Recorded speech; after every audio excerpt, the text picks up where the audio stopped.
Bayangkan, kau baru saja menerima warisan 135 miliar rupiah, uang yang bisa mengubah seluruh hidupmu. Dengan penuh harap, kau membawa kabar bahagia itu untuk disampaikan pada suamimu, lelaki yang selama ini kau percaya, tempat kau bersandar, ayah dari anakmu. Tapi sesampainya di sana, kau tidak menemukan kebahagiaan. Kau tidak menemukan pelukan hangat. Yang kau temukan adalah suaramu sendiri patah, karena tanpa sengaja, kau mendengar sesuatu yang tak pernah kau bayangkan seumur hidup. Suamimu, lelaki yang kau sebut rumah, ternyata sedang merencanakan sesuatu yang jauh lebih gelap dari sekadar perselingkuhan. Sesuatu yang melibatkan uangmu, nyawamu, dan pengkhianatan yang sudah disusun jauh sebelum kau tahu bahwa warisan itu akan jadi milikmu. Dan malam itu, untuk pertama kalinya, kau sadar bahwa bahaya tidak selalu datang dalam bentuk orang asing. Kadang, bahaya itu tidur di ranjang yang sama denganmu. Inilah kisah tentang warisan 135M, sebuah kebenaran yang tersembunyi di balik pintu, dan pengkhianatan yang hampir merenggut segalanya. Satu-satunya pertanyaan adalah, siapa yang akan bertahan hidup di akhir cerita? Beginilah kisahnya. Pagi itu terasa berbeda tanpa aku menyadarinya. Matahari belum sepenuhnya muncul, namun cahaya jingganya telah merayap melalui sela-sela tirai ruang tamu. Teleponku tiba-tiba berdering, memecah keheningan. Nomor tak dikenal. Ada perasaan aneh menjalari kulitku, seperti firasat yang menggetarkan tulang. Ketika kuangkat, suara berat dan formal milik Pak Satya, notaris keluarga ayahku, meluncur masuk. Dari nada bicaranya saja aku sudah tahu, ada sesuatu yang besar. Sesuatu yang akan mengubah hidupku selamanya. Bu Nara, saya mohon Anda mendengarkan dengan tenang, katanya. Kata-kata itu saja sudah membuat jantungku berdebar tidak karuan. Lalu kalimat berikutnya seperti petir yang menyambar di siang bolong. Anda adalah ahli waris tunggal dari mendiang ayah Anda. Total aset dan dana yang diwariskan mencapai 135 miliar rupiah. Rasanya seperti ada yang mendorongku dari belakang. Aku tidak tahu apakah aku harus duduk, berdiri, atau pingsan saja sekalian. Dunia terasa sangat luas dan sempit di waktu yang bersamaan. Tangan kiriku gemetar hebat. Sementara itu, dari sudut ruangan, putraku Dava masih duduk sambil mengikat tali sepatunya. Ia menatapku bingung, melihat wajahku yang mendadak pucat seperti kehilangan darah. Ibu kenapa? Tanyanya dengan suara polos. Aku tidak menjawab. Aku masih sibuk menelan fakta bahwa hidupku baru saja berubah hanya dengan satu panggilan telepon. Setelah beberapa menit mencoba menenangkan diri, aku kembali bertanya pada Pak Satya untuk memastikan bahwa aku tidak salah dengar. Pak, mohon diulang, berapa tadi? Kataku pelan, suara hampir tak keluar. 135 miliar rupiah, Bu Nara, ulangnya tanpa ragu. Aku memejamkan mata, menekan dada yang seperti hendak meledak. Mengapa ayah tidak pernah memberi isyarat bahwa ia punya kekayaan sebesar itu? Selama ini aku berpikir hidupnya sederhana, biasa-biasa saja, bahkan kadang kekurangan. Ternyata beliau menyembunyikan sesuatu. Ada perasaan haru menyelusup dalam hatiku. Ayah, diam-diam selama ini bekerja untuk masa depanku dan cucunya. Lalu aku kembali menangis, kali ini bukan karena terkejut, melainkan karena menyesal. Menyesal pernah kecewa padanya. Menyesal tidak terlalu dekat di akhir hidupnya. Dan kini, ia masih menjagaku meski sudah tiada. Dava menghampiriku, mengusap punggung tanganku. Ibu kenapa? Ada yang nakutin ya? Tanyanya. Aku tersenyum paksa, menatap mata kecilnya yang jernih tanpa dosa. Tidak, nak, ibu cuma kaget. Dalam kepalaku, aku berpikir betapa bahagianya ia nanti ketika hidup tidak lagi sesulit ini. Tanpa berpikir panjang, aku langsung menggenggam tangan Dava dan mengatakan, kita ke tempat ayah, nak. Ibu harus kasih tahu kabar ini. Dava mengangguk patuh. Bukan karena ia tahu apa yang terjadi, tapi karena ia percaya padaku sepenuhnya. Kami bersiap dalam waktu singkat. Aku mengenakan jaket, menyambar tas, dan memastikan dokumen-dokumen penting dibawa. Perjalanan ke kantor Arman cukup jauh, tapi hatiku terlalu penuh dengan rasa bahagia dan harapan baru untuk memikirkan hal lain. Aku bahkan hampir tidak memikirkan bagaimana reaksi Arman nanti, yang kupikir tentu akan bahagia dan bangga. Ketika keluar rumah, udara terasa lebih segar. Namun tiba-tiba angin dingin bertiup kencang, membuatku merinding. Seperti ada pertanda yang ingin memperingatkanku. Tapi aku mengabaikannya, berpikir itu hanya perasaan gugup karena menerima kabar besar. Aku memasukkan kunci ke pintu mobil, menyalakan mesin, lalu menatap kaca spion. Untuk pertama kalinya setelah sekian lama, aku melihat diriku tersenyum penuh harapan. Aku tidak tahu bahwa senyum itu akan menjadi yang terakhir sebelum hidupku runtuh berkeping-keping. Mobil melaju perlahan keluar dari halaman rumah, sementara pikiranku masih berputar dengan keras. Perasaan campur aduk membuatku sulit fokus, bahagia, terharu, lega, sekaligus bingung. Dava duduk di kursi belakang, memandang keluar jendela dengan mata penuh rasa ingin tahu. Ia tidak mengetahui betapa besar perubahan yang sedang menunggu di depan kami. Aku beberapa kali memandangi tangan yang menggenggam setir, tangan yang bahkan masih gemetar sejak menerima telepon tadi. Aku mencoba tersenyum agar Dava tidak merasa khawatir, tetapi hati rasanya seperti dihantam ombak besar yang tak kunjung reda. Jalanan menuju kota tempat Arman bekerja dipenuhi kabut tipis, seolah-olah dunia sedang menyembunyikan sesuatu. Hujan gerimis mulai turun, memukul kaca depan mobil dengan ritme lembut namun menegangkan. Aku menyalakan wiper, menonton tetesan air meluncur seperti garis-garis tipis air mata dari langit. Ada sesuatu yang menggelayut di dadaku, sesuatu yang tidak bisa kutemukan sumbernya. Kabar warisan itu seharusnya membuatku lega, tetapi entah mengapa, kegembiraan itu bercampur dengan rasa cemas yang tidak bisa dijelaskan. Bu, kita mau ngasih ayah kejutan ya. Suara Dava memecah lamunanku. Anak itu selalu bisa menarikku kembali ke bumi setiap kali pikiranku melayang. Aku menoleh sebentar ke arahnya dan tersenyum. Iya, nak, kejutan besar. Ayah pasti senang sekali. Tapi saat mengatakan itu, suaraku terasa bergetar. Dava mungkin tidak menyadarinya, tapi aku tahu. Ada keraguan yang mengintai di balik kata-kataku. Mengapa aku merasa takut? Mengapa seolah-olah kabar besar ini bukan membawa kebaikan, tetapi malah membuka pintu menuju sesuatu yang gelap? Radio mobil menyala secara otomatis, memutar lagu lawas kesukaan ayah.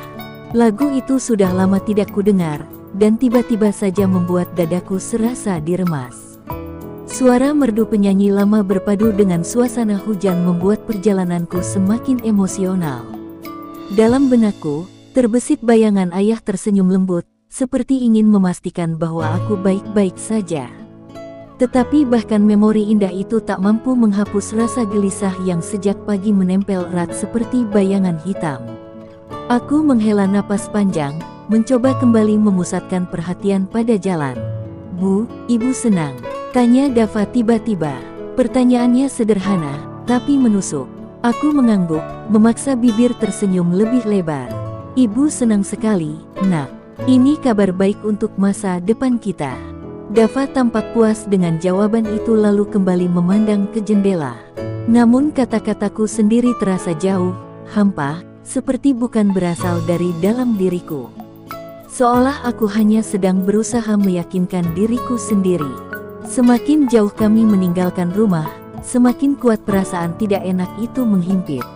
Mataku beberapa kali melirik kaca spion, merasa seperti sedang diikuti padahal tidak ada mobil lain di belakang. Jantungku berdegup lebih cepat dari yang seharusnya saat berkendara santai. Apa yang sedang aku takutkan? Arman bukan tipe yang akan marah mendengar kabar baik, kan? Tapi entah mengapa, memikirkan reaksinya memberi rasa tak nyaman di perutku. Kapan terakhir kali ia menatapku dengan mata berbinar bahagia? Kapan terakhir kali ia memelukku tanpa terasa terburu-buru? Hujan semakin deras. Jalanan menjadi lebih licin, membuatku harus memperlambat laju mobil. Kabut berubah menjadi tirai tebal yang menyamarkan pandangan ke depan. "Hujannya serem ya, Bu," komentar Dava sambil memeluk tasnya lebih erat. Aku menenangkan dengan suara lembut, "Tidak apa-apa, Nak. Ibu bisa mengemudi." Tapi sebenarnya aku sendiri mulai merasa khawatir. Bukan soal hujan, melainkan sesuatu yang tak kasat mata, perasaan bahwa aku sedang menuju sesuatu yang seharusnya tidak kulihat, atau tidak kudengar. Setiap kilometer yang terlewati terasa semakin berat. Seperti ada tangan-tangan tak terlihat yang menarikku kembali, seolah-olah alam mencoba memperingatkan. Namun aku keras kepala. Aku hanya ingin memberi kabar bahagia ini pada suamiku.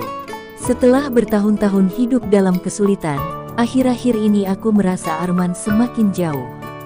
Aku berpikir, mungkin kabar warisan ini akan memperbaiki segalanya. Mungkin setelah ini kami bisa kembali seperti dulu, sebelum masalah ekonomi mengubah banyak hal di rumah tangga kami. Aku menatap ponselku di dudukan dashboard. Beberapa kali aku hampir menelepon Arman untuk mengatakan bahwa aku sedang dalam perjalanan ke kantornya.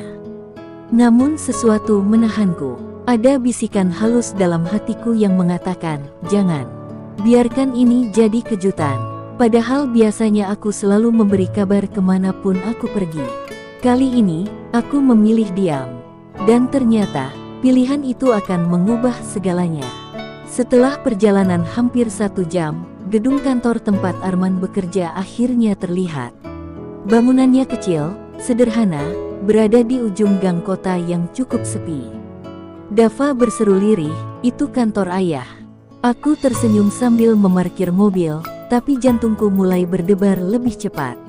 Perasaan aneh itu kembali, lebih kuat, lebih tajam, seperti sesuatu yang menunggu di balik pintu sana.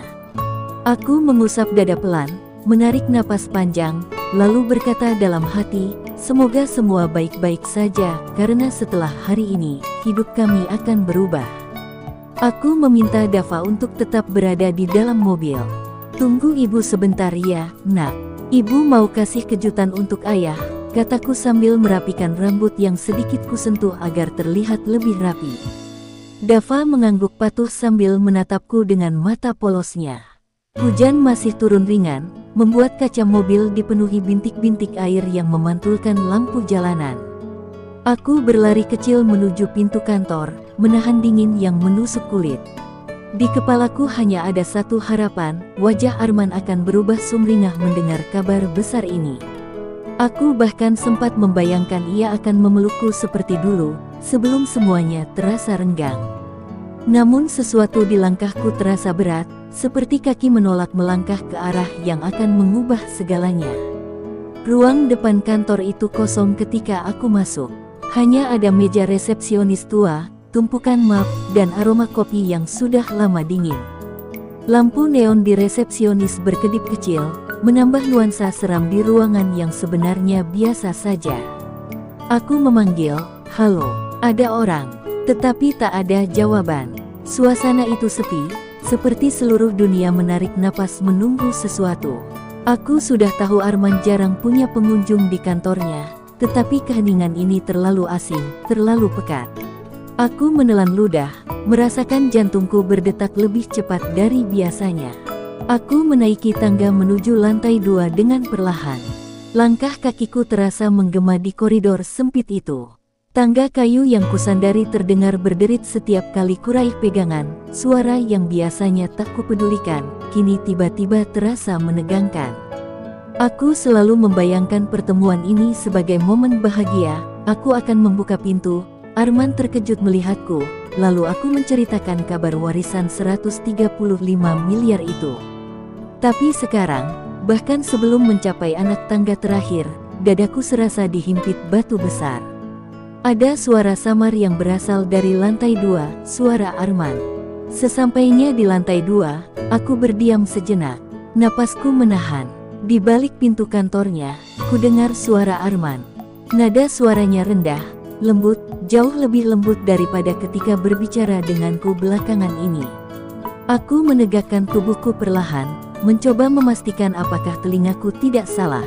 Tapi semakin aku mendekat, semakin jelas suara itu. Bukan nada kesal, bukan nada lelah, tetapi nada penuh kasih sayang. Nada yang dulu hanya menjadi milikku. Sabar ya, sayang, sebentar lagi semuanya beres. Uang itu pasti cair. Tinggal sedikit lagi aku buat nara tanda tangan, ucap Arman. Kalimat itu menghantamku seperti palu besar. Aku terhenti di tempat, seluruh tubuhku membeku. Kepala terasa berdengung, seolah-olah seseorang menaruh speaker raksasa tepat di telingaku. Aku atur napas, mencoba meyakinkan diriku bahwa mungkin aku salah dengar. Tapi kemudian, suara perempuan menjawab dari dalam ruangan.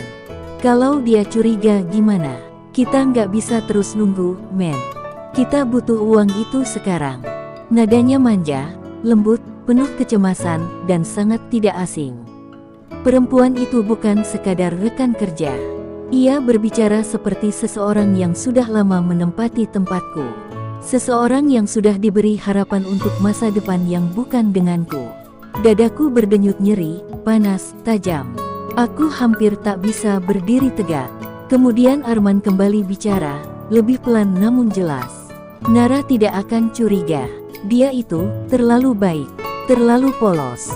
Dia percaya apapun yang kuucapkan. Setelah urusan warisan selesai, kita pergi.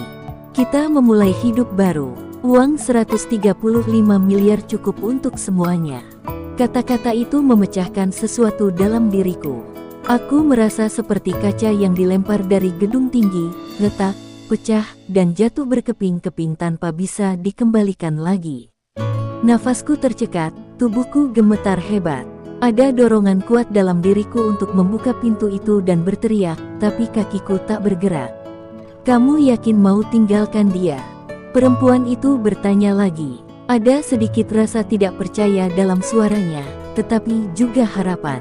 Seolah ia menuntut kepastian bahwa aku, istrinya, bukan lagi halangan. Arman menjawab tanpa keraguan, harus. Dia cuma beban. Dadaku seperti ditusuk dari dalam. Beban. Setelah semuanya, setelah aku bertahan bersamanya saat ia kehilangan pekerjaan. Setelah aku menahan lapar demi memastikan ia dan Dava cukup makan. Itu balasannya. Aku mundur perlahan, tidak ingin lantai berderit dan membuat mereka sadar. Air mata mengalir tanpa bisa kuhentikan. Aku menutup mulut dengan tangan agar tidak terisak terlalu keras. Dunia di sekitarku berputar, seolah aku berada di dalam kapal yang goyah diterjang badai. Tapi badai kali ini bukan di luar, melainkan di dalam dadaku sendiri. Dan badai itu menghancurkan seluruh masa depan yang baru saja kubayangkan pagi tadi. Ketika aku akhirnya sampai di tangga lagi, lututku lemas. Aku memegang pegangan tangga agar tidak jatuh. Seluruh tubuhku gemetar seperti tersengat listrik. Perjalanan yang tadinya penuh harapan ini berubah menjadi perjalanan menuju pengkhianatan paling kejam dalam hidupku. Aku menatap ke bawah, ke arah tempat mobil terparkir. Di sana ada Dava, anak kecil yang tidak tahu apa-apa, menunggu ibunya yang baru saja kehilangan seluruh fondasi hidupnya. Aku mengusap air mata, menarik napas panjang, dan memaksa diriku untuk tetap berdiri. Sebab apapun yang terjadi, aku harus kuat demi dia. Pagi itu terasa lebih berat daripada hari-hari sebelumnya. Sejak kejadian semalam, ketika aku mendengar suara perempuan dari kamar mandi hotel di mana suamiku menginap, bayangan skenario terburuk terus menghantui pikiranku. Aku mencoba menyangkalnya, mencoba meyakinkan diri bahwa suamiku mungkin sekadar meminjamkan kamar itu pada teman kantornya atau ada kesalahpahaman yang tidak sengaja terdengar. Namun setiap kali aku memejamkan mata, suara lembut perempuan itu menggedor-gedor kesadaranku. Terlalu mesra, terlalu intim, terlalu mustahil untuk dijelaskan secara logis. Putraku, Adit, duduk diam di kursi restoran hotel sambil menatap sarapan yang sama sekali tidak disentuh. Wajah kecil itu sedikit tertunduk, matanya sembab. Aku tahu dia berusaha menahan semuanya agar tidak menambah bebanku. Mama nggak apa-apa, kan? Tanyanya lirih. Pertanyaan sederhana dari seorang anak, tapi terasa seperti palu godam yang memukul ulu hatiku. Aku tersenyum walaupun senyum itu rapuh. Mama baik-baik saja, sayang, jawabku, walaupun suaraku sendiri terdengar bergetar. Kecurigaanku semakin besar ketika suamiku tak kunjung menjawab pesanku sejak subuh. Padahal biasanya ia sangat cepat merespons. Aku mencoba menelepon, tapi panggilan itu langsung dialihkan. 2 kali, 3 kali, 4 kali. Setiap nada sambung yang gagal seolah memutar pisau di dalam dadaku. Aku tahu ada sesuatu yang tidak beres. Sesuatu yang suamiku sembunyikan. Sesuatu yang mungkin sudah terjadi jauh sebelum aku mendengar suara perempuan di kamar itu. Tekadku akhirnya terbentuk. Aku tak bisa membiarkan diriku terus berada dalam ketidakpastian. Dengan napas yang masih tersengal oleh emosi, aku berdiri dan menggenggam tangan Adit. Mama mau ke tempat papa. Kita cari dia sekarang. Adit mengangguk pelan, matanya menunjukkan campuran antara takut dan penasaran. Ia tidak tahu apa yang sebenarnya terjadi, dan aku tidak punya hati untuk menjelaskannya. Setidaknya belum sekarang. Hotel tempat suamiku menginap tidak terlalu jauh, tapi perjalanan menuju ke sana terasa seperti melewati labirin waktu. Langkahku cepat, hampir tergesa, seolah ada tenaga tak terlihat yang mendorongku untuk menemukan kebenaran secepat mungkin. Setiap lorong hotel tampak terlalu sunyi. Lampu-lampu kuning keemasan terasa terlalu hangat untuk suasana batinku yang dingin seperti es. Sampai akhirnya aku berdiri di depan pintu kamar itu, pintu yang kemarin menjadi saksi suara-suara asing yang mengguncang hidupku. Aku tidak langsung mengetuk, tanganku menggantung di udara selama beberapa detik, gemetar. Di balik pintu ini bisa jadi ada kenyataan yang akan mengubah hidupku selama-lamanya. Di balik pintu ini, mungkin saja aku akan menemukan sesuatu yang membuat hatiku runtuh. Tapi kebenaran tetaplah kebenaran. Kebenaran tidak akan berubah hanya karena aku menolaknya. Dengan satu tarikan napas panjang, akhirnya aku mengetuk pintu. Sekali, 2 kali, 3 kali, tidak ada jawaban. Aku menekan gagang pintu, tidak berharap banyak, namun pintunya terbuka sedikit. Tidak terkunci. Ada aroma parfum perempuan samar-samar menyeruak keluar, bercampur dengan bau kolon suamiku yang aku kenal sejak awal pernikahan kami. Adit memegang lenganku erat-erat, histeria kecil tampak di matanya. "Ma, mungkin papa lagi mandi," katanya pelan. Tapi aku tahu, tidak ada suara air. Tidak ada tanda kehidupan. Kamar itu berantakan. Sprei terlepas, kursi tergeser, koper suamiku terbuka dengan pakaian berserakan. Namun yang paling mencolok adalah sehelai skarf merah muda yang tergeletak di lantai. Aku tidak pernah memiliki skarf semacam itu, modelnya terlalu muda, warnanya terlalu mencolok, dan aromanya sangat manis. Aroma perempuan. Napasku tersendat, lututku bergetar. Ada sesuatu di kamar ini yang membuatku ingin menjerit dan berlari, tetapi aku memaksa kakiku tetap melangkah. Saat aku membuka pintu kamar mandi, aku mendapati ruangan itu kosong. Tidak ada siapapun. Tidak ada suamiku. Tidak ada perempuan yang suaranya kudengar semalam. Hanya cermin yang sedikit berembun dan handuk basah tergantung di belakang pintu. Ada 2 gelas bekas dipakai di wastafel, satu punya suamiku. Aku mengenalinya dari bekas lipstik yang sama sekali bukan milikku. Rasa perih menjalar dari dadaku sampai ke tenggorokan, membuatku sulit bernapas. Namun sebelum aku sempat berpikir lebih jauh, Adit menemukan sesuatu di bawah bantal, sebuah amplop putih dengan tulisan tangan suamiku. Tulisan yang sangat kukenal, tulisan yang menjanjikan banyak hal, dan mungkin juga menghancurkan. Jemariku bergetar saat meraih amplop itu. Rasanya seperti memegang detonator bom yang siap meledakkan seluruh hidupku. Aku menatapnya lama, sebelum akhirnya membuka amplop itu perlahan, bersiap menemukan rahasia yang mungkin lebih kelam dari semua dugaanku. Amplop putih itu terasa jauh lebih berat daripada benda sekecil itu seharusnya. Jemariku gemetar saat membuka segelnya, seolah aku sedang mengurai takdir yang siap mengiris hidupku. Adit memandangku dari tepi ranjang, resah, seakan memahami bahwa surat itu bukan benda biasa. Saat kertas di dalamnya terselip keluar, napasku tercekat. Tulisan tangan suamiku begitu jelas, huruf-hurufnya sedikit miring, khas seperti ketika ia menulis pesan ulang tahun untukku dulu. Tapi kini, tulisan itu bukan lagi lambang cinta.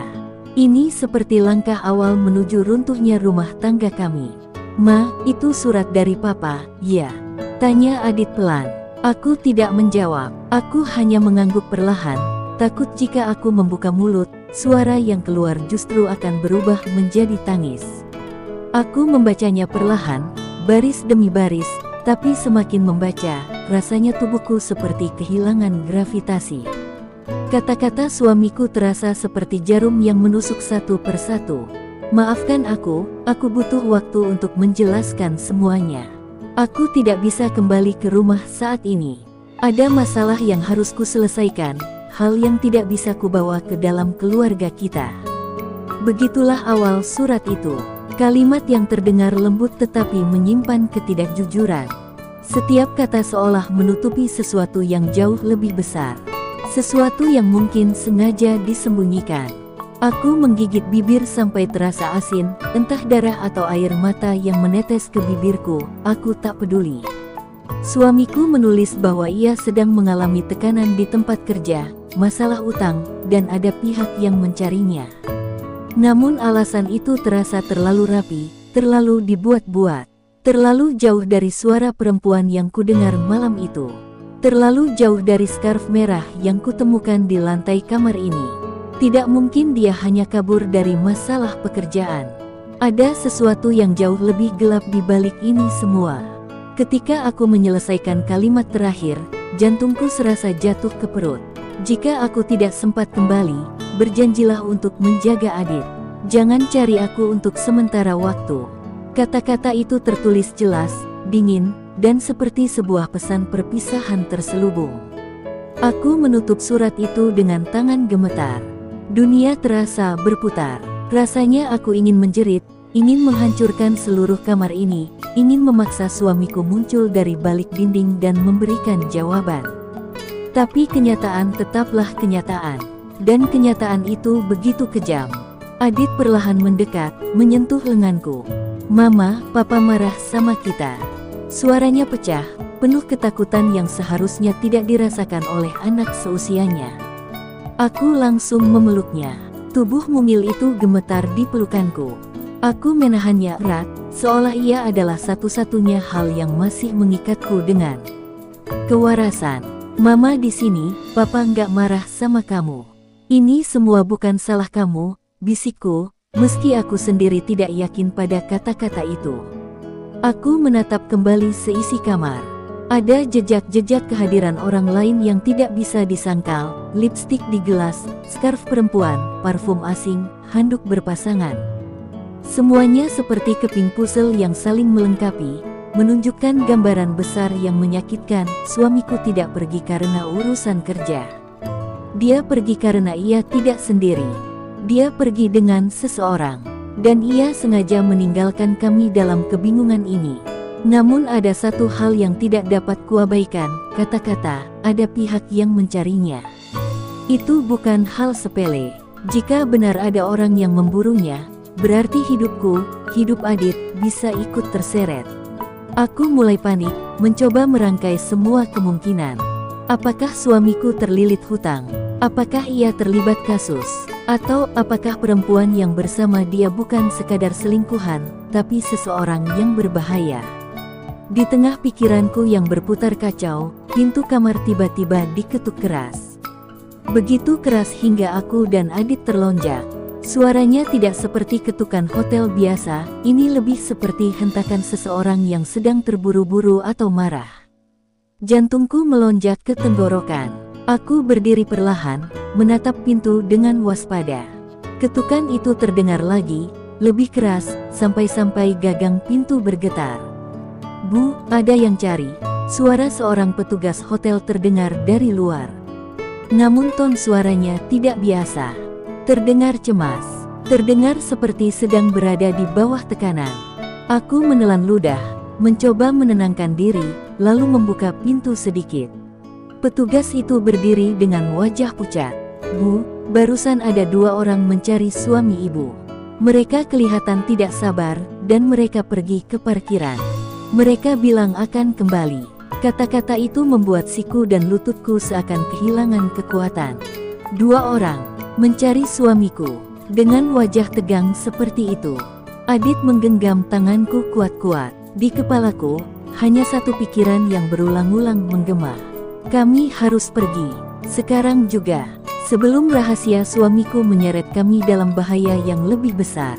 Pernyataan petugas hotel itu masih menggema di telingaku saat aku menutup pintu perlahan, mencoba menjaga agar suara jantungku yang berdegup kencang tidak terdengar oleh Adit. Mereka akan kembali. Kata-kata itu seperti cambuk dingin yang menyayat pikiranku. Aku tidak mengenal mereka, tapi kenyataan bahwa mereka mencari suamiku, dan terlihat marah, membuat semuanya jauh lebih mengerikan. Apalagi dengan surat yang mengatakan suamiku sedang dikejar seseorang. Kini semuanya mulai terasa nyata, menakutkan, dan jauh lebih rumit daripada dugaan perselingkuhan semata. Aku memutar tubuh, mengambil napas panjang yang tidak berhasil menenangkan apapun. Adit menatapku dengan mata besar yang penuh kecemasan. "Ma, kita bahaya, ya?" Tanyanya pelan. Pertanyaan itu seperti meremas hatiku. Ia anak kecil, ia tidak seharusnya merasakan teror seperti ini. Tapi aku tahu aku tidak bisa berbohong. "Kita harus pergi dulu dari sini, sayang," jawabku sambil meraih koper. "Mama akan jelaskan nanti, tapi sekarang kita harus cepat." Pergerakanku serba tergesa. Aku memasukkan barang-barang tanpa peduli apakah lipatan baju rapi atau tidak. Semua serba serampangan. Yang penting kami keluar dari hotel sebelum 2 orang misterius itu kembali. Sementara itu, Adit memegang erat boneka robot kecilnya, satu-satunya benda yang membuatnya sedikit tenang. Setiap detik terasa sangat berharga. Keringat dingin mengalir di pelipisku meski ruangan ber-AC. Kami berjalan cepat menuju lift, tetapi aku langsung berubah pikiran. Lift terlalu berbahaya, kalau mereka muncul tiba-tiba, kami terperangkap. Jadi aku menarik tangan Adit dan menuju tangga darurat.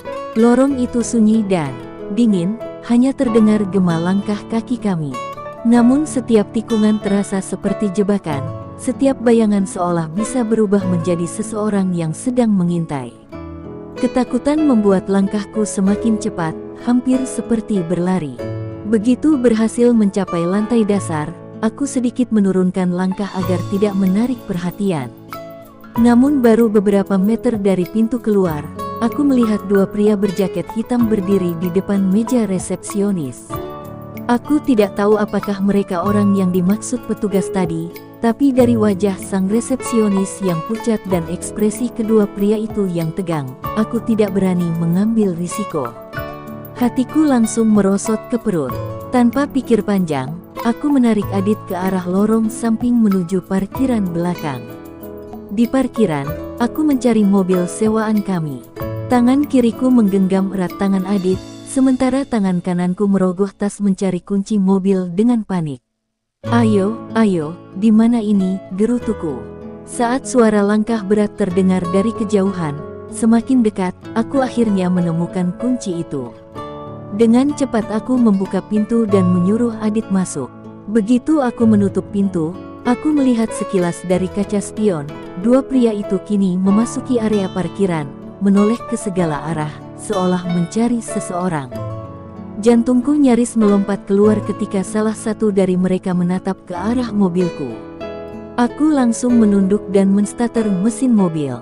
Dengan gerakan secepat mungkin namun tidak mencolok, aku mengarahkan mobil keluar dari area parkiran. Begitu roda mobil menggelinding melewati gerbang hotel, aku akhirnya menghela napas panjang yang sejak tadi terjebak di tenggorokan. Namun rasa lega itu hanya bertahan beberapa detik. Karena saat aku melihat kaca spion lagi, mobil hitam tak bernomor tampak keluar dari parkiran. Mengikuti arah kami. "Adit, sayang, pakai sabuknya ya, cepat," kataku dengan nada yang berusaha terdengar tenang, padahal seluruh tubuhku terasa seperti dialiri listrik. Adit menuruti tanpa bertanya. Sementara itu, aku terus mengemudi dengan hati-hati namun cepat, memutar masuk ke jalan kota yang lebih ramai. Jika benar mobil hitam itu mengikuti kami, keramaian setidaknya bisa memberi waktu. Namun setiap kali aku berbelok, mobil itu tetap berada di kejauhan, tidak terlalu dekat untuk mencurigakan, tapi cukup dekat untuk membuatku yakin mereka memang mengikuti kami. Dalam kepanikan itu, hanya satu hal yang terpikir, aku harus mencari tempat aman. Rumah bukan pilihan, hotel bukan lagi tempat aman. Bahkan kota ini terasa seperti sarang jebakan. Aku akhirnya memutuskan untuk pergi ke kantor notaris yang mengurus warisanku, tempat yang masih terasa punya sedikit logika, sedikit ketenangan. Mungkin di sana aku bisa meminta bantuan hukum, atau setidaknya mendapatkan petunjuk tentang apa yang sebenarnya terjadi. Karena satu hal kini menjadi jelas, warisan 135 miliar itu bukan sekadar rezeki. Ada sesuatu yang lebih besar, lebih gelap, dan suamiku, entah bagaimana ikut terjerat di dalamnya. Saat mobil melaju menuju kantor tersebut, Adit bersandar di bahuku, berusaha menyembunyikan ketakutannya. "Ma, kenapa mereka cari papa?" tanyanya lirih. Pertanyaan itu membuat tenggorokanku mengencang. Sejujurnya, aku sendiri tidak tahu. Tapi dari semua tanda yang kulihat, perempuan misterius itu, skarf merah muda, surat suamiku yang penuh kebohongan, dan dua pria yang mengejar kami, semuanya mengarah pada satu kesimpulan mengerikan. Suamiku tidak hanya berbohong tentang perselingkuhan. Dia menyembunyikan sesuatu yang jauh lebih besar. Sesuatu yang bisa membahayakan kami semua. Mobilku akhirnya berhenti tepat di depan gedung kantor notaris, sebuah bangunan tinggi berwarna abu-abu dengan kaca-kaca gelap yang memantulkan sinar matahari.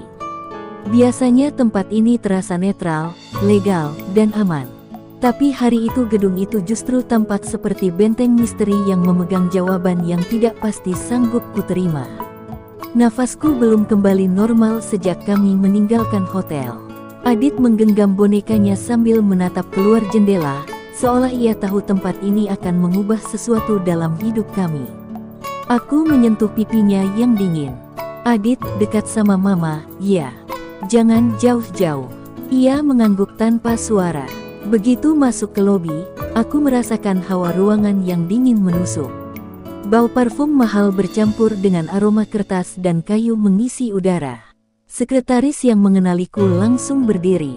Tatapannya berubah saat melihat wajahku yang pucat dan napas yang masih memburu.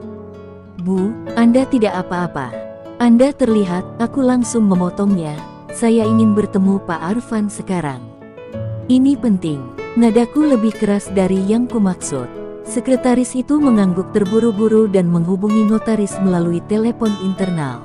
Dalam beberapa detik, pintu ruangannya terbuka, dan Pak Arfan, pria paruh baya yang sejak awal menangani warisanku, mempersilakan kami masuk. Ruangannya luas, dipenuhi lemari dokumen dan meja kerja besar dari kayu jati. Aku masuk dengan napas yang tertahan, sementara Adit tetap menggenggam lenganku. Begitu pintu menutup, aku tidak lagi menahan kegelisahan yang sejak tadi menggerogoti diriku. "Pak, saya butuh jawaban. Tolong katakan yang sebenarnya. Warisan ini, apa yang sebenarnya terjadi? Kenapa hidup saya tiba-tiba jadi seperti dikejar-kejar?" Pak Arfan tidak langsung menjawab. Ia memperhatikan wajahku dengan tatapan serius, seolah sedang mempertimbangkan sesuatu yang berat.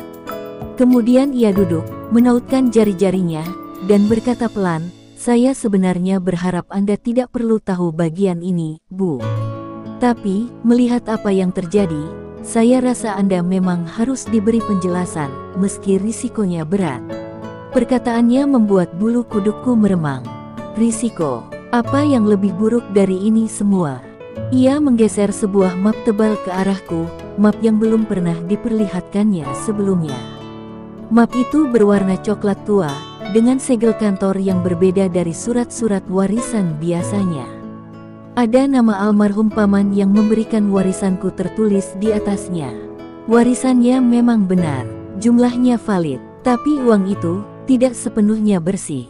Dadaku langsung sesak. "Maksud Bapak, Tanyaku hampir berbisik. Pak Arfan menatapku lekat-lekat sebelum akhirnya menjelaskan, paman Anda dulunya terlibat dalam investasi besar-besaran dengan beberapa rekan bisnis yang tidak semuanya bekerja secara legal.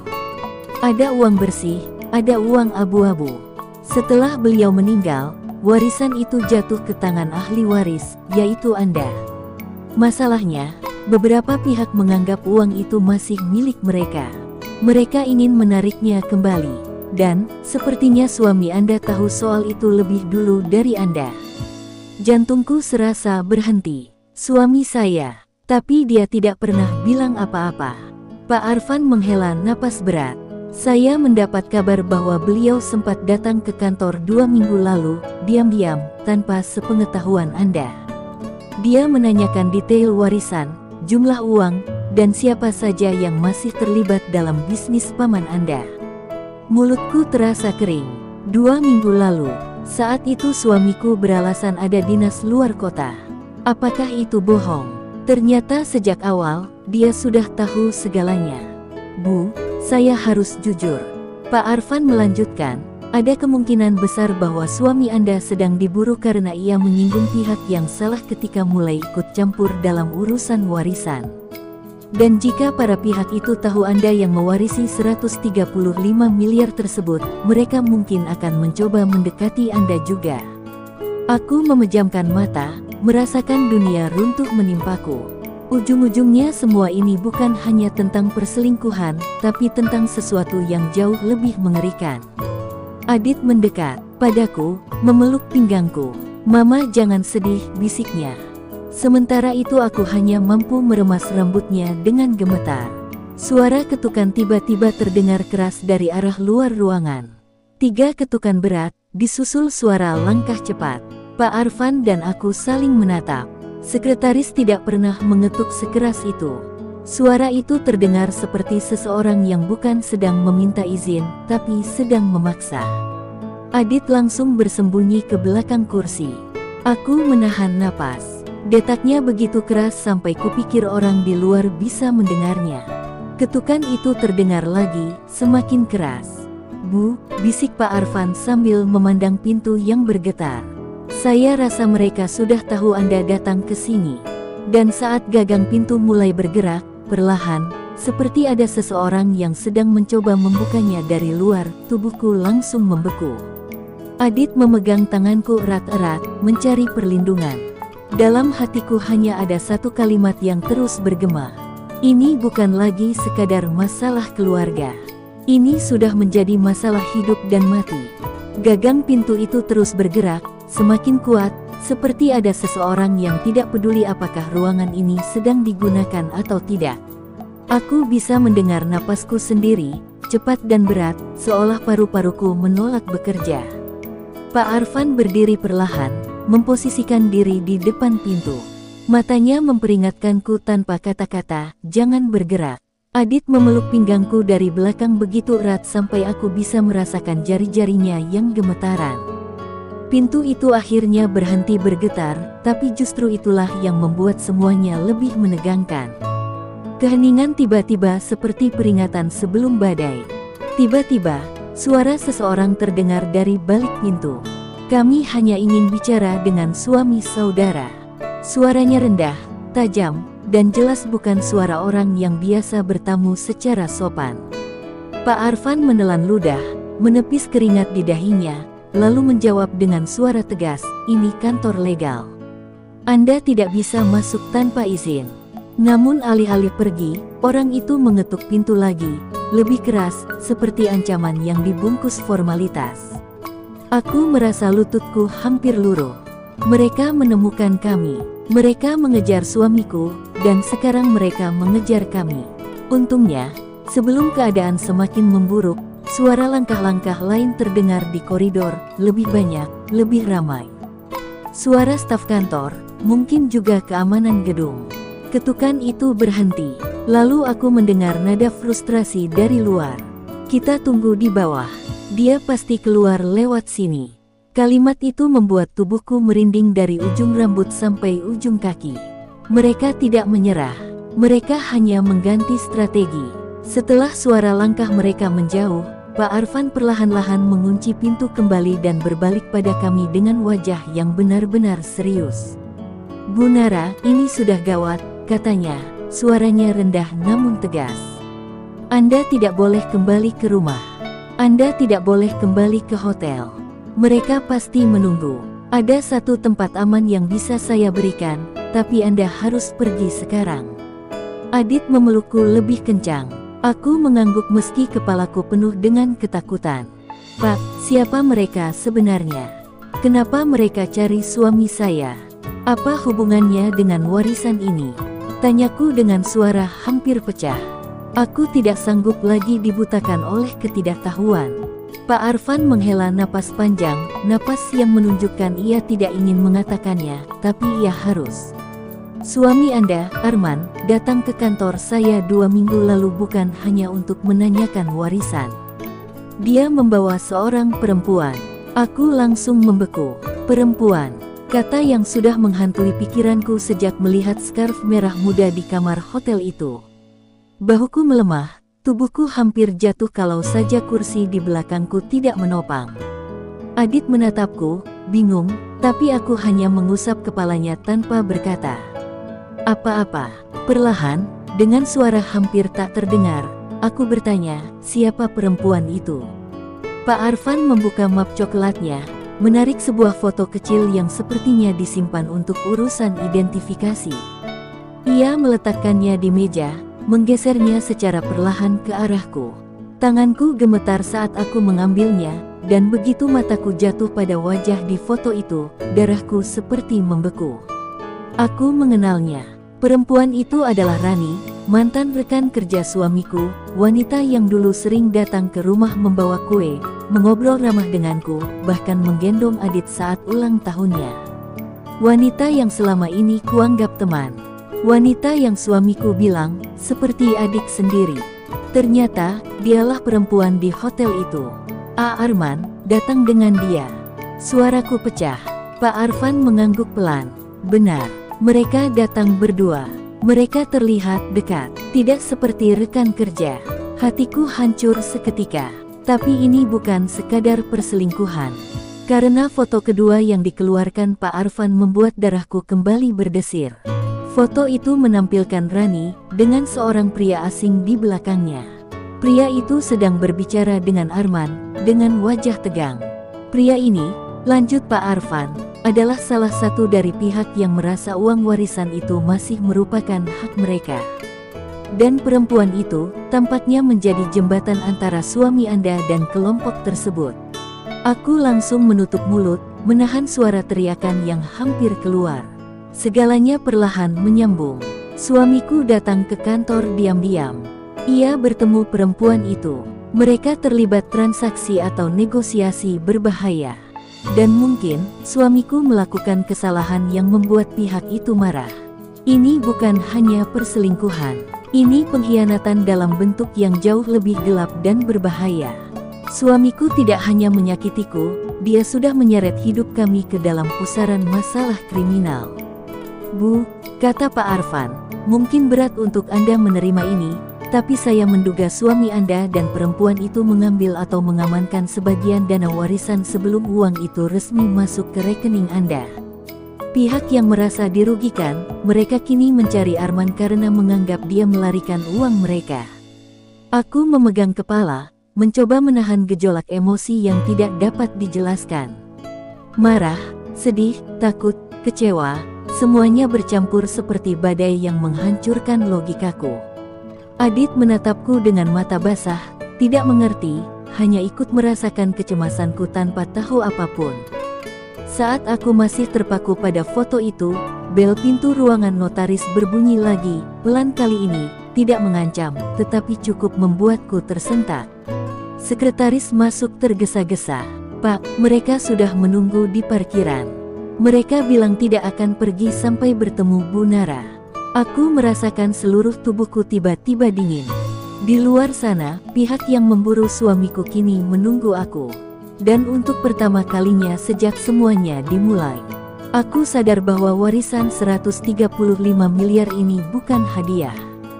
Ini adalah kutukan yang sedang menagih bayaran. Malam itu, setelah rumah kembali hening dan semua tamu pergi, aku duduk sendirian di ruang tengah. Lampu redup membuat bayangan-bayangan aneh di dinding, seolah sedang menonton setiap gerak-gerikku yang dipenuhi kegelisahan. Di meja, surat dari notaris yang baru kuterima pagi tadi masih tergeletak. Surat itu berisi rincian lengkap warisan, termasuk sesuatu yang belum sempat kubaca sampai tuntas. Ada lampiran tambahan, sebuah dokumen yang berhubungan dengan suamiku. Jantungku langsung berdetak kencang. Aku membuka lembaran tambahan itu dengan tangan bergetar. Di sana, tertulis rincian transfer bank misterius yang dilakukan suamiku selama 3 tahun terakhir. Jumlahnya tidak kecil, total hampir 2 miliar rupiah. Aku langsung merasa mual. Kepalaku berputar memikirkan kemungkinan-kemungkinan buruk. Apakah itu uang perselingkuhan, uang untuk bisnis ilegal, atau bagian dari rencana jahatnya terhadapku dan warisan ini? Tepat saat aku menatap dokumen itu, ponselku bergetar. Pesan dari nomor tidak dikenal, berhenti mencari tahu. Kalau tidak, semuanya akan hancur. Dadaku langsung sesak. Siapa? Dari mana mereka tahu aku sedang menyelidiki? Apakah suamiku terlibat dalam sesuatu yang lebih besar dan lebih gelap dari sekadar perselingkuhan? Atau ada orang lain yang selama ini bersembunyi di balik bayangannya? Aku mencoba menelepon suamiku, tapi panggilanku tak diangkat. Aku mulai panik, namun berusaha tetap tenang. Aku menutup semua pintu dan jendela, memastikan putraku, Arya, sudah tertidur pulas. Namun malam itu, setiap bunyi kecil membuatku tersentak. Rasanya seperti ada yang mengawasi dari luar, atau mungkin seseorang sedang mengintai dari dalam kegelapan halaman. Pukul 2 dini hari, aku mendengar suara sepeda motor berhenti di depan rumah. Aku mengintip lewat jendela, melihat 2 orang dengan helm hitam berdiri di depan pagar.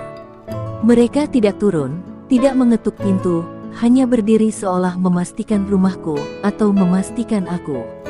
Setelah beberapa menit yang terasa seperti jam, mereka pergi. Tetapi ketakutan itu tertanam kuat, membuat tubuhku gemetar.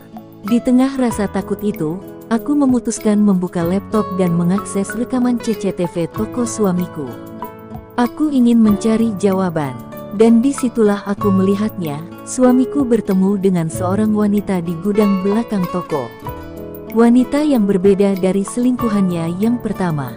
Mereka bicara serius, lalu suamiku menyerahkan amplop besar. Wajah mereka tegang, bukan romantis. Ada sesuatu yang jauh lebih berbahaya.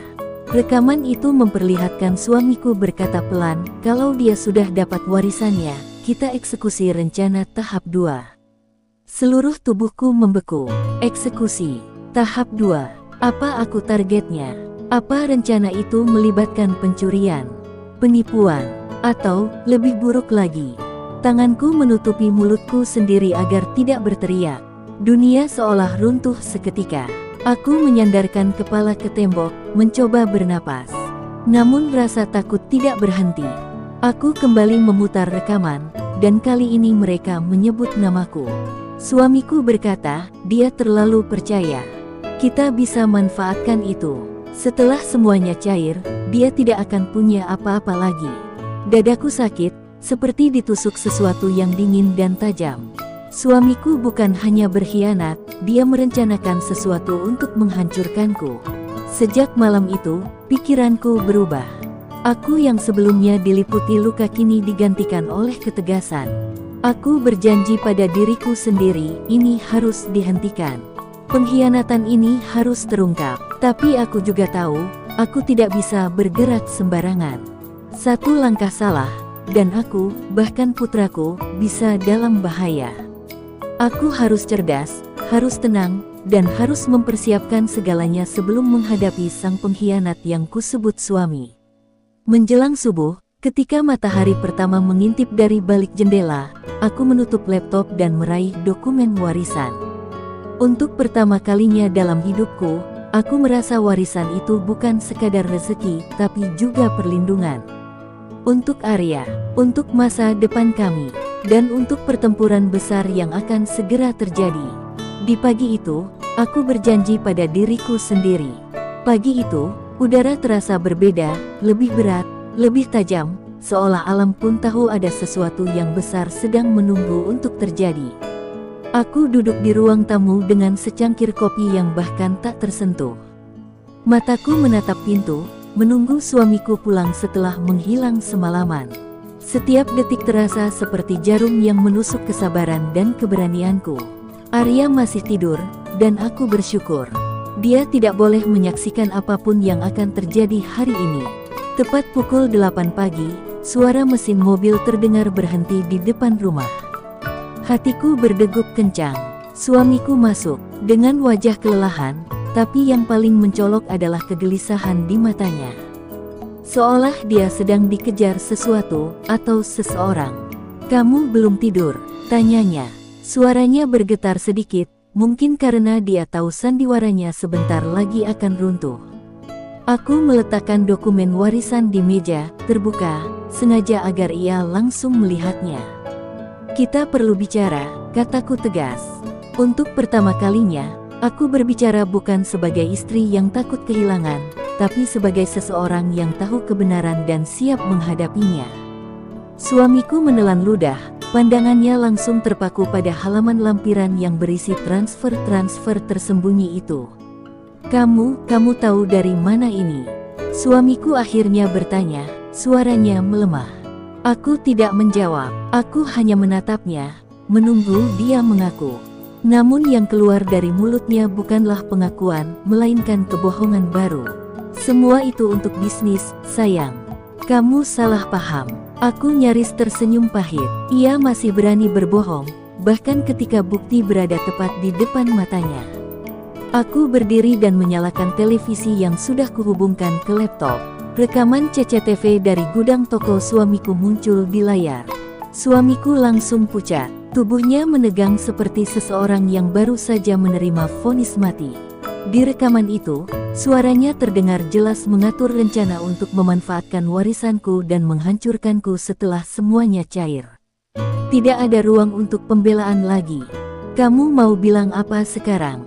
tanyaku, suaraku nyaris bergetar menahan emosi. Suamiku mendekat, mencoba menyentuh tanganku, tapi aku mundur. "Aku tidak punya pilihan," katanya lirih. "Aku terpaksa, mereka mengancamku." Aku menatapnya tajam. "Mereka? Atau kamu memang sudah merencanakan ini bahkan sebelum aku tahu tentang warisan itu?" Diamnya adalah jawaban paling jujur dari semuanya.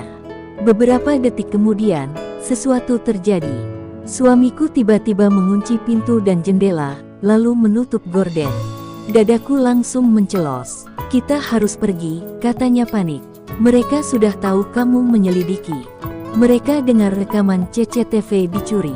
Tiba-tiba terdengar suara sepeda motor berhenti di luar, suara yang sama seperti malam sebelumnya. Suamiku benar, ada yang datang. Mereka bukan ilusi, dan mereka bukan sekadar ancaman. Ketukan keras menghentak pintu depan. Aku memeluk Arya yang baru terbangun karena suara itu. Suamiku menatapku dengan mata ketakutan yang belum pernah kulihat sebelumnya. "Percaya sama aku sekali ini saja," katanya. Ada sesuatu dalam suaranya, bukan kebohongan, bukan manipulasi, tapi ketulusan yang entah sudah berapa lama hilang. Aku tidak tahu apakah itu masih pantas dipercaya, tapi aku tahu satu hal, aku harus melindungi putraku. Suamiku membuka pintu belakang dan mengisyaratkan agar kami keluar. Suara pintu depan digedor semakin keras, seperti akan jebol. Dengan langkah gemetar, aku memeluk Arya erat-erat dan mengikuti suamiku keluar rumah. Kami berlari menyusuri jalan sempit di belakang rumah menuju mobil yang sudah diparkir jauh dari pandangan. Suamiku mengemudi dengan kecepatan tinggi, dan untuk pertama kalinya sejak lama, wajahnya tampak seperti seseorang yang benar-benar menyesal, atau seseorang yang tahu bahwa waktu kami hampir habis. Setelah perjalanan panjang dan penuh ketegangan, kami berhenti di sebuah rumah tua milik keluarga suamiku yang tak pernah aku tahu keberadaannya. Di sana, ia akhirnya mengaku semuanya, tentang utang besarnya, ancaman kelompok yang memanfaatkan kelemahannya, dan rencana licik yang awalnya ia setujui untuk menjebakku demi menyelamatkan dirinya. Malam itu, aku terus menangis, bukan hanya karena pengkhianatan, tapi karena kebenaran yang terlalu pahit untuk diterima. Namun di balik semua luka itu, aku tahu satu hal, hidupku tidak akan pernah sama lagi. Dan mulai hari itu, aku berjanji bukan hanya untuk keluar dari kekacauan ini, tapi untuk bangkit lebih kuat dari siapapun yang mencoba menjatuhkanku. Setelah semua kebenaran terbongkar, malam itu menjadi titik balik hidupku. Pengkhianatan, pelarian, ancaman, dan ketakutan telah mengubahku menjadi seseorang yang tak lagi sama. Aku bukan lagi perempuan yang dulu selalu percaya dan memaafkan tanpa batas. Aku kini berdiri sebagai seorang ibu yang mengetahui nilai dirinya, mengetahui siapa lawan, dan siapa yang benar-benar layak berada di sisiku. Suamiku akhirnya menyerahkan diri ke pihak berwajib, mengaku semua keterlibatannya, hutang, jaringan kriminal yang memerasnya, serta rencana jahat yang hampir merenggut masa depan keluarganya sendiri. Meski ia mengaku menyesal, pengkhianatan tetaplah pengkhianatan. Luka yang ia tinggalkan tidak bisa ditambal hanya dengan maaf. Sementara itu, kelompok yang mengancam kami berhasil ditangkap setelah aku memberikan semua rekaman CCTV, bukti transfer, dan dokumen warisan kepada pihak berwenang. Dunia kelam yang selama ini tak pernah kutahu, akhirnya runtuh satu persatu. Aku kembali ke rumah, bukan sebagai korban, tetapi sebagai penyintas. Aku menggunakan sebagian warisan itu untuk memulai hidup baru bersama Arya, membangun usaha kecil dan menata kembali masa depan kami. Warisan itu, yang awalnya tampak seperti akar dari semua masalah, justru menjadi penyelamat yang membawaku keluar dari kegelapan. Dan pada suatu sore yang tenang, aku berdiri di depan rumah baru kami, menatap matahari yang perlahan tenggelam. Untuk pertama kalinya dalam waktu yang lama, aku merasa bebas. Bebas dari kebohongan, bebas dari ketakutan, bebas dari masa lalu yang hampir menghancurkanku. Aku menatap Arya yang berlari kecil sambil tertawa, dan aku tahu perjuanganku tidak sia-sia. Hidupku tidak berakhir di pengkhianatan. Hidupku baru saja dimulai dari keberanian. Dan di akhir kisah panjang ini, aku belajar satu hal. Terkadang, Tuhan mengizinkan kita menemukan kebenaran pahit, agar kita bisa menemukan kekuatan yang tak pernah kita sadari ada di dalam diri kita sendiri. Cerita ini adalah karya fiksi yang dibuat hanya untuk hiburan. Nama tokoh, tempat, kejadian, dan seluruh alur cerita tidak berkaitan dengan kehidupan nyata siapapun. Jika ada kemiripan, itu murni kebetulan dan tidak disengaja. Terima kasih sudah menonton sampai akhir, sahabat Mizan Story. Semoga cerita ini bisa menghibur, menyentuh hati, dan memberikan makna bagi kalian semua. Sampai jumpa di kisah berikutnya. Terima kasih sudah menonton sampai akhir, sahabat Mizan Story. Wassalamualaikum warahmatullahi wabarakatuh.